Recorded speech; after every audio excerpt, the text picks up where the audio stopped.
So when I'm working with one of my clients to help them with their blood sugar or someone taking my group programs, we always talk about sleep. And this is why. And I'm going to quote a 2011 article from Current Diabetes Reports that says that patients with sleep apnea have increased glucose levels and increased insulin resistance. And this might predispose afflicted individuals developing type 2 diabetes. And the prevalence of sleep apnea among obese diabetics, as defined by the Sleep Ahead Action for Health and Diabetes, has been estimated to be 86%. So it's pretty well known that if obstructive sleep apnea is present, there's going to be more insulin resistance and higher blood sugar, predisposing a person to metabolic health issues and cardiovascular disease. So, of course, we're going to talk about sleep. We can't not talk about sleep when we want to improve blood sugar. And I have seen from my clients that poor sleep alone can cause a rise in blood sugar, even when that individual is doing all the right things, like in terms of their eating and their exercise and whatnot. And in fact, when I monitor my patients on a continuous glucose monitor, and I should say that you cannot test for sleep apnea with a continuous glucose monitor. But I've often caught the first signs of it when they didn't know they had it. It wasn't on their radar. There's a certain pattern that we see on continuous glucose monitor data. And what we do is I can see that, overnight fasting blood sugar levels are elevated. They stay elevated throughout, especially the first part of the day. And when we experiment with some other things, does food help? Does pulling back the evening meal help? What about those medications? Are any of these medications playing a role here? And that's when we start asking questions like, how are you sleeping? Do you snore? Is there a chance this could be your sleep or sleep apnea? So it's always important to be questioning that, because if we're not, then we could be missing the key piece. And it's not always sleep apnea. It's not always sleep apnea, but any kind of, let's just step away from sleep apnea for a moment. A lot of people have poor quality sleep or shorter duration sleep than they need for lots of different reasons. And so it could be that season in a person's life when they have a young family and babies and young children waking them up at night. That can cause the same patterns. A person's partner could be snoring and keeping them up. A person's pets could be keeping them up. Or they could just be going to bed too late, staying up too late, watching Netflix. Lots of things could be doing this. And so there often are things that we can do diet and lifestyle wise to improve sleep. And we usually try that first. But, you're never going to go wrong doing a sleep study. Try the low-hanging fruit, see if you can improve things. But if that doesn't work, it's time to get a sleep study. And so that's what I want to talk about today is, what is this whole sleep study business and what does it look like? Because I'll tell you, I've recommended a lot of my patients, and I'll bet lots of providers out there listening to this, knowing that they're like, you should get a sleep study done. And a lot of people don't because they're scared. And what I've noticed is they're scared of two different things, sometimes both. One is they think a sleep study happens in a lab and they've got to go sleep somewhere else in a lab with people monitoring them. And that's not necessarily true. The second one is they're afraid, they don't want to use a CPAP. Yeah. And there are other options. I think the CPAP is still the accepted best solution, but there's lots of other things, lots of other devices that are helping people. And I'll put this in the description, but a while back, I think last year, I did to me, a really interesting interview with my colleague, Mimi Ellis, who has worked in sleep medicine and talking about a lot of nuances around CPAPs and sleep medicine. So I think that's worth listening to if you're interested in learning more about CPAPs. Maybe you have one, it's not working for you. But I want to alleviate some of that fear by actually telling you exactly what a home sleep study is like, because I did one recently. I went through that whole process and got my diagnosis, and I just want to take you through it. I thought it would be worthwhile to take you through that process, because also another thing you should know about me is I've actually had my A1C has been in the pre-diabetes range for the last couple of years. a strong family history of diabetes. And it felt like it was just a matter of time. I don't know. But after I went through menopause, that popped up. And so I'm always looking at ways to address that. And for me, I've always known I had mild sleep apnea because I snore. But for the last, I don't know, 5, 6, 7, 8 years, I have been managing that just fine using mouth tape. I tape my mouth closed at night and sleep on my side, and that takes care of it. That takes care of it. I sleep great. I feel energetic during the day, no overt signs. But I was noticing that I was waking up more at night, kind of that waking up, like catching my breath. And I wake myself up snoring, even with my mouth tape. And because I know that, and then I saw my blood sugar going up. So I thought it was time for me to check. And because I've gone through this process with so many of my clients, I know that even once you get a diagnosis for sleep apnea, sometimes it takes a little bit of figuring out what works for you. So I thought, well, better to get ahead of this so that I'm not completely sleep deprived trying to navigate this system. And in the meantime, I can learn something to share with you. So this was the process of getting a sleep study done. First, I went to my doctor and I told her my concerns about my sleep. And so my doctor ordered it for me. She ordered it. They called me and I found out that my insurance would not cover it. And I'll tell you that I think all of my clients who I've recommended this to, their insurance covered it, but mine didn't. So that says something about my insurance. So I paid cash, but my cash payment was $153. So that's actually, considering some of the other labs that I sometimes will run, that's not too bad. So 153, and I ended up going through a company called OWN, OWN, OWN Sleep Medicine, and they have a website, and I'll link to this below. I don't think they're the only company that does this, but your doctor can order it for you. But it turns out you can order it for yourself too, and I'll talk later about who might want to do that. So what you're going to pay is $153. Hopefully your insurance covers it. And this is what happened. My doctor ordered it for me. And then the people at Own Sleep Medicine called me and said, hey, we want to set up the date for you to do your sleep study. Because it turns out what they do is they ship it to you and then you do it at home and you ship it back. So we worked out, I looked at my calendar. I said, okay, Wednesday and Thursday, those are the days I can do it in 2 weeks. And so they said, okay, we've got you down for those days. It's important for you to do it exactly on those nights and ship it back the next day, because they schedule the equipment that they send out. So my equipment came on the Wednesday and I opened it up, and this is what it is. It comes as this little plastic suitcase, in a FedEx box. You take it out, it has all of the equipment in there. And they give you a website that gives you the video instructions. So it's all there. And so this is what I did. And I'll tell you what I was worried about. I was worried I'd have to wear a whole bunch of equipment on my face and that I wouldn't be able to sleep. Because, anybody who has issues sleeping at any time has a little bit of sleep anxiety. And I'm one of those people. And I'm a bit of a princess with my sleep. So I got it out, and I'll tell you, it was not that big of a deal. And I have a YouTube video where I show you the setup. I actually put it on camera so you can see it. But basically it's got 3 pieces of equipment. And the first one is a chest strap that runs kind of around bra strap height, all the way around your chest. And you can use it over your bare skin or over a t-shirt or nightgown. And that strap holds this little box right there under your chest, right below your boobs at bra strap height. And it's about the size of maybe 2 golf balls, but it's flat-ish. And 2 things plug into that little box. The first thing that plugs in is a cannula that detects your breathing. And that cannula is just one of those little devices that goes under your nose, like as if you're using oxygen, supplemental oxygen. And then, so it goes under your nose, and the wires are like the wires on corded headphones.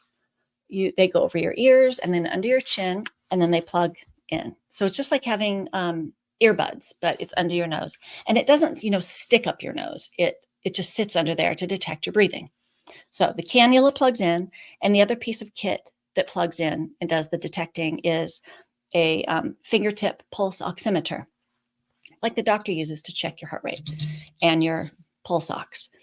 So that goes on, I think it went on my middle or my index finger of my left hand, and And then both of these, the wires on these, plugged in, and they were taped. So I would tape that with some gentle paper tape, which is the same tape that I use for taping my mouth closed at night. But they include it. They include everything in the kit. So that's taped onto my hand. That cannula is taped to my cheek so it doesn't come off. And that's it. And then you just sleep. So that first night, I was anxious about it. None of the equipment was uncomfortable at all. But of course, I was worried that it was going to fall off and I was going to ruin the whole study.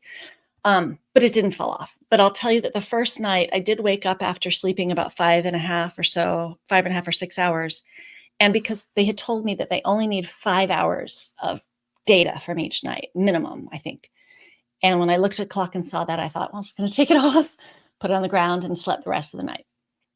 And then the second night, I wasn't as anxious because the equipment just wasn't that uncomfortable at all. So I plugged it all in, taped it on, went to sleep, and I slept a full night just fine.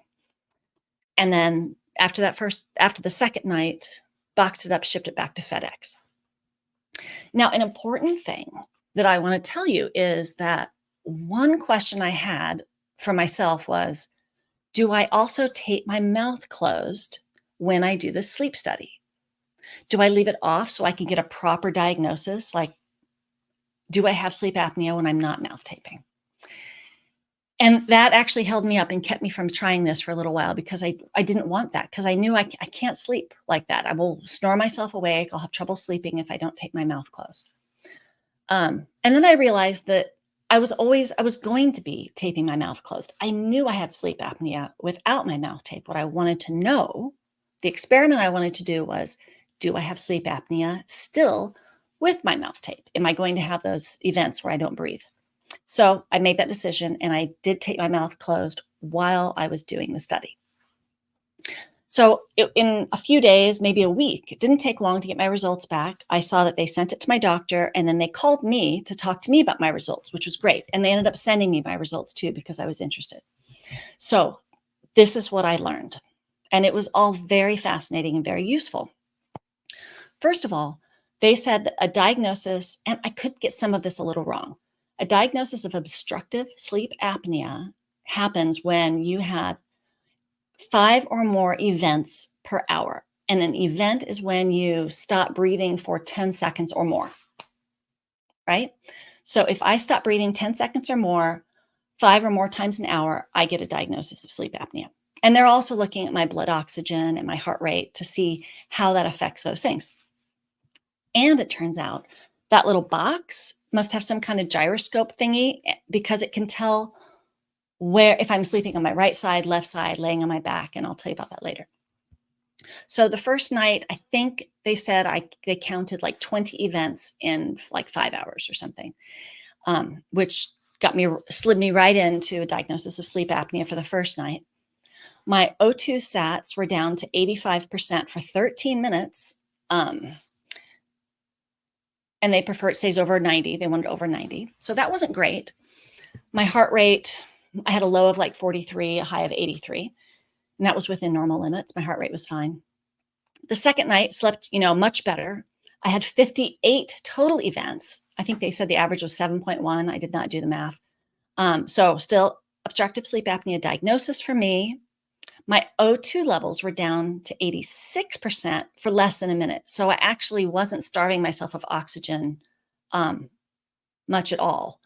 But I wasn't. So I had the events. It seems pretty mild. The effect seems kind of mild. My heart rate was about the same.